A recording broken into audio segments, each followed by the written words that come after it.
I look after our AEC business for Asia Pacific, have done so for pretty much a quarter now, so 3 months in Autodesk speak, but have been at Autodesk for just on 5 years working, as Sumit said, with our largest organisations across Asia Pacific in what we call our named accounts or major accounts program.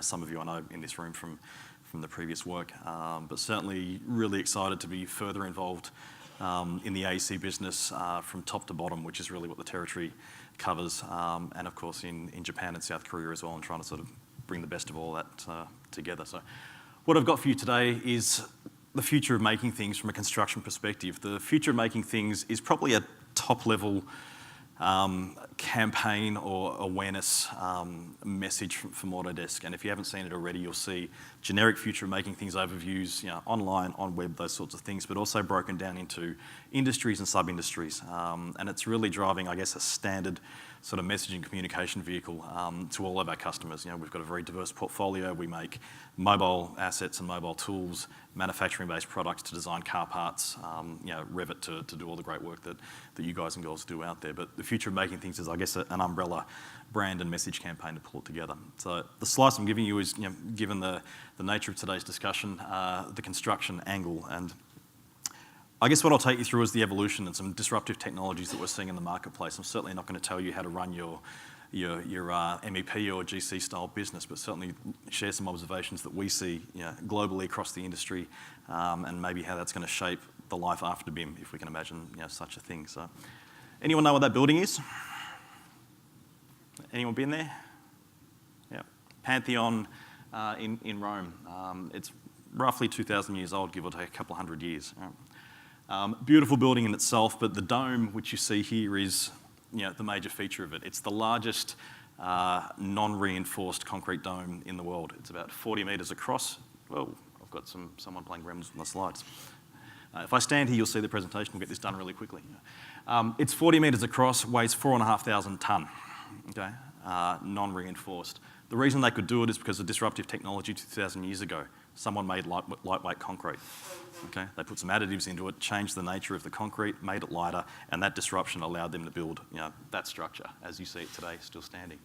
And what we're seeing is other disruptions in the marketplace. We're seeing sharing of data out in the field. We're seeing data acquisition capabilities through drones and scanners and those sorts of things. We're seeing additive technologies, manufacturing products that we build with that just weren't even dreamt possible not that long ago. And it's these disruptions that are changing the way that we design and build and operate our buildings today.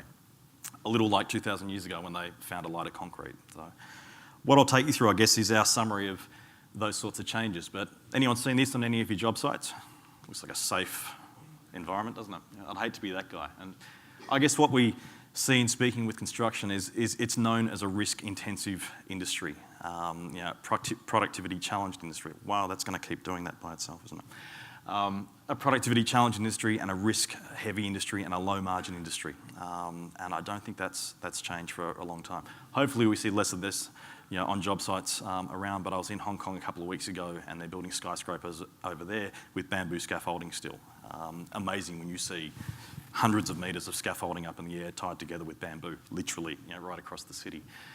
But we're seeing some trends in the AEC industry and in the construction-specific industry as well, and we see them around the areas of production, of demand, and of the products available. And these aren't the Autodesk products necessarily, but the products that you guys and girls actually create for your clients, the end products. So I'll take you through some of these changes and perhaps our lens on what that potentially means for the industry. So we'll start with production of things. The first example that I'll talk about is the intellectual production of design. The way we design today is different. We can design in context, in situ. We can take existing as-built data in a macro or a micro level and design in place. So you can see that plant set up there and that large tank is being designed in context with the surrounding environment, both digitally and photographically in that sense there.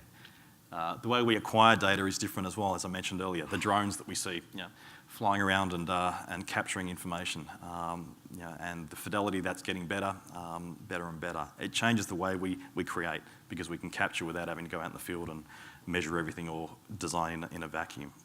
Apologies, that's going to keep going by the looks of it. But also the way things are produced are different. We've got additive technologies now. You may have seen the little 3D printer outside that was printing some cute little plastic stuff on the A2K desk. Where that's blown into is in China. They're actually printing 3D concrete low-cost housing that you can see down the middle there. It literally sprays the house. Right? Now, I don't know if you and I want to live in it, but certainly for emerging nations and emerging economies, it's a low-cost, fast, rapid development of housing. And then right to the prefabbed environment where we're building with large Lego blocks and putting them together. So the way we actually produce the elements in our buildings and in our designs is changing, which changes the way we design them in the first place. We're also seeing a change in the demand that your customers, our customers, are asking, or what they're asking of us. This example up here is a housing configurator from a residential builder in Europe, where you can actually go along, drag and drop the plans, drag and drop the finishes, the details, the fit out, and it real-time calculates the price for you. Okay, so you can see in euros here, based on the house you select, the changes you make, the modules you do. It's a bit like shopping at IKEA, except you're shopping for a home, that you're going to build. So those sorts of things. The connected environment as well, where everyone expects their iPhone or their Samsung or whatever your flavour of device is to be able to control everything. Your air conditioning, your power, your lighting, your garage door, your kettle, your dog and cat if you put a little zapper around their neck as well. So, and then finally, this example here is in the Netherlands. That's actually a crowdsourced, crowd-funded infrastructure project where they went out to the people looking for funding. Who would pay for this? And they put that out there, and people, put their $2 or $2,000 or $2 million in to actually gather funds and support to pay for that public infrastructure. So the demands of our own clients, of our users, of our citizens, of our public are very different today to what they were not that long ago as a result of these changes in the industry, and the expectations are higher as well. So. And the final one is the change in products. I mentioned up the top here, the expectation that you control everything in your home through your device. Well, from the field, the field management and the operations and management side of large-scale construction, there's an expectation that you can control those elements as well in a more central, mobile, consolidated sort of fashion. But the advent of low-cost computing, low-cost sensors, dust networks, as you see there, means that we can put sensors on pretty much everything these days, from the air conditioning to the lighting to the humidity to the temperature. What do we do with all that data? It's great to have it, but it's just data without actually utilising it. So the products themselves that are capturing data and utilising data are far more advanced than they were in the past. What does that mean for us as designers, as builders, as owners, and how can we advance on that? So we see it as the third era of disruption. The first era was drafting. That was going from the board and the pencil and the eraser, or the pen and the razor blade to scratch it out, really to drafting. And that gave us documentation, that gave us easy management, and productivity gains. And then we went to BIM, to modelling, optimisation, performance, design and optimise at similar times, integrate the model, those sorts of elements. You can see back in the 80s and then into the 2000s and right up to today still is the BIM era, so to speak. And we believe at Autodesk we've been part of each of those two eras in advancing those and bringing products and solutions out to the marketplace. But the third era that we see now, the future beyond BIM, is the era of connection. Because of all these devices, because of all these sensors, data production and data consumption methods are going through the roof. So it's about the connection of devices, of information, of data, but then making it meaningful in the design process and in the the ownership and management process as well. So it's that sort of third era that I'll talk about as we go forward. Finally, it advanced without me clicking it on time. So how do we get there? So if you look at a general contractor, a builder, you're really, and we spoke about this last night over dinner with some of you, you're a risk manager, okay? You're worried about your own costs, your own people, project budgets, fundability, those sorts of things. And we spoke to hundreds, if not thousands, of customers globally, and it really comes down to these 8 buckets as far as the issues that, I hate the phrase, but keep you up at night. May not be all of them, maybe some of them, but certainly these are the main trends that we see around driving a practice of construction and of contracting and building. But we see some trends that are driving I guess the outcomes of those practices. BIM mandates is one, and again last night at dinner we had a healthy debate over the effectiveness of a BIM mandate. Do we need it? Do we do it? Is it the government? Is it industry? Is it the owner? Regardless of whether you view a mandate as the government putting out a set of guidelines or specifications or legislation and law, or whether it's your customer that just says, like Bill said this morning, I went out to my contractors and said, you will deliver me this, in a contract environment. That's a BIM mandate because your customer is asking you to deliver something in BIM. So those trends are advancing. We're certainly doing some work in Australia and New Zealand around that with the government. We've seen what's happened in Singapore and the UK and those sorts of things, obviously, but it's a market force that's out there. The other is productivity and labour scarcity. Either it's hard to get skilled workforce, or when you do get them, they're expensive if they're good. So the old adage of throw people at it and take the problem away is more complex these days as well. Wow. Technology proliferation is massive. The bring your own device mentality, the mobile ability, the cloud ability, the advent of the internet is changing the technology landscape and workplace that we see. But it's also made collaborative project teams a whole lot more viable. Whether it's a large firm that's doing job sharing between continents and time zones, or a small firm that needs to outsource a piece of work, that's a lot easier these days. And finally, prefabrication, as I mentioned earlier, the building blocks that are being prefabricated. The construction is often designed earlier on in the life cycle. When you're doing design, you're factoring construction elements now, or the prefabrication elements, or the on-site calculations, or the rebar required. So it's changing the way that we actually build because we're prefabricating a whole lot more. So these disruptions then basically lead to some certain impacts, and almost then the commoditization of certain elements. And processing power and big data is one of them. Any firm can get access to processing power these days. Whether you're a one-person operator or a multi-thousand employee consulting firm, you can get access to processing power pretty much like that. Amazon will take care of you, no issue at all, and other firms and capabilities as well. Likewise, talent. There's firms all over the place, some of you in this room, that specialise in short-term talent bursts. So if you need a particular skill or resource or task done, it's very easy these days to shop out a piece of work to a subcontractor or a sub-subcontractor and provide those sorts of elements. I spoke about, I guess, the digital and the physical world blending with the advent of sensors and detectors. And so that's really coming together in all elements.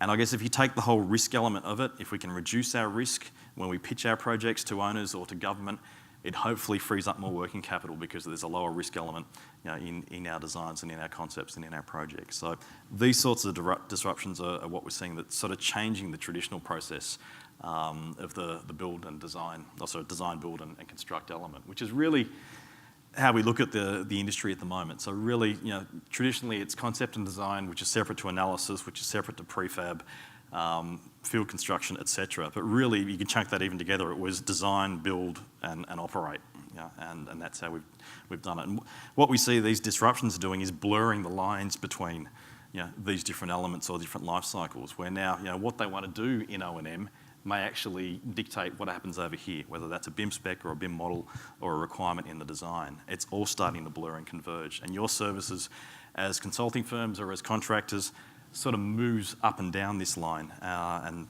certainly we see some firms that will take the lot, or PPPs that will take the lot.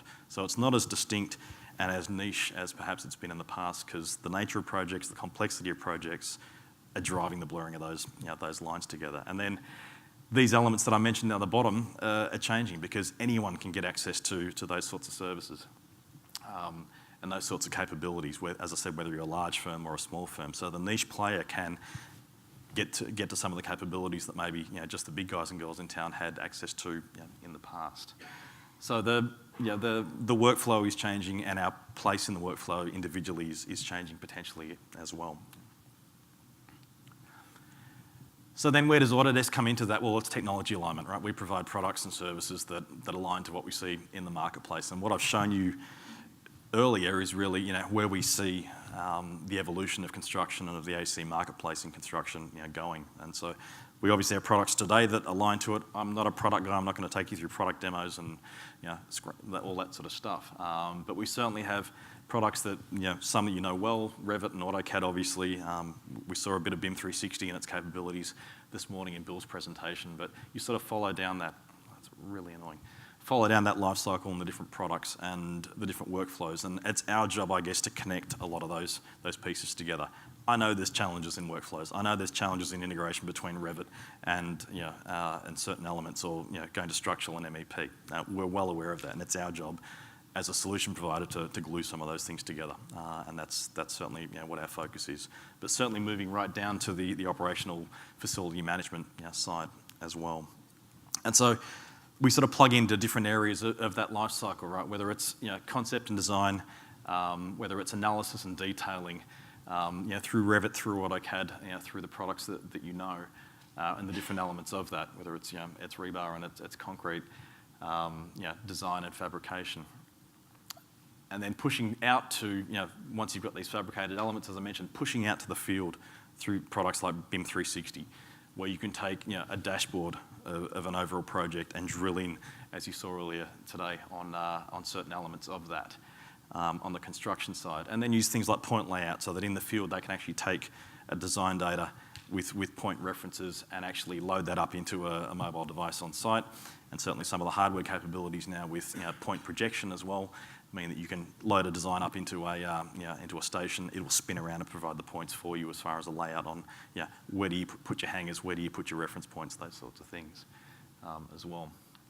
And then down to commissioning and handover as well. So providing checklists and reference points on that part of the life cycle, so that you can actually use that design integrity and the construction integrity data as part of the handover and commissioning process. And then right out to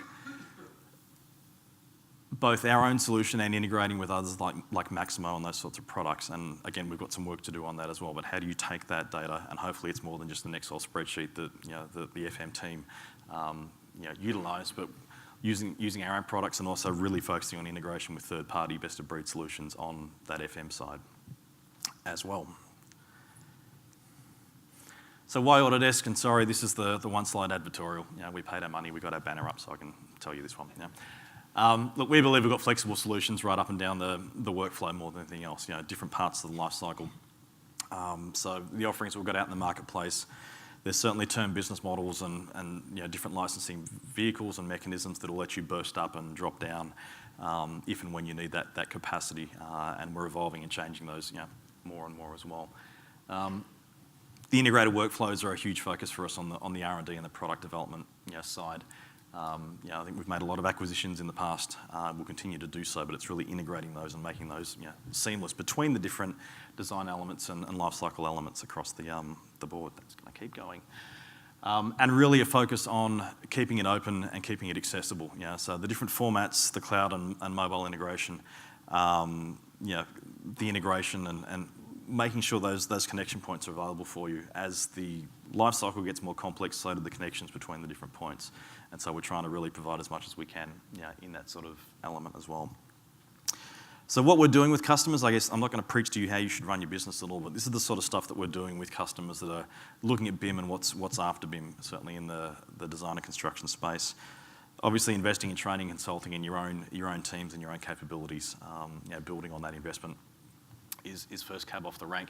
Assessing your own capabilities, looking at what do we have, what's the market telling us, what are our customers driving to do. That's really trying to get rid of me now. Looking at pilot projects, but really then just developing a strategy, hopefully with your clients, as opposed to in a vortex from your clients, around what their requirements are from BIM and beyond, and how do you address that as a consulting or a contracting organisation.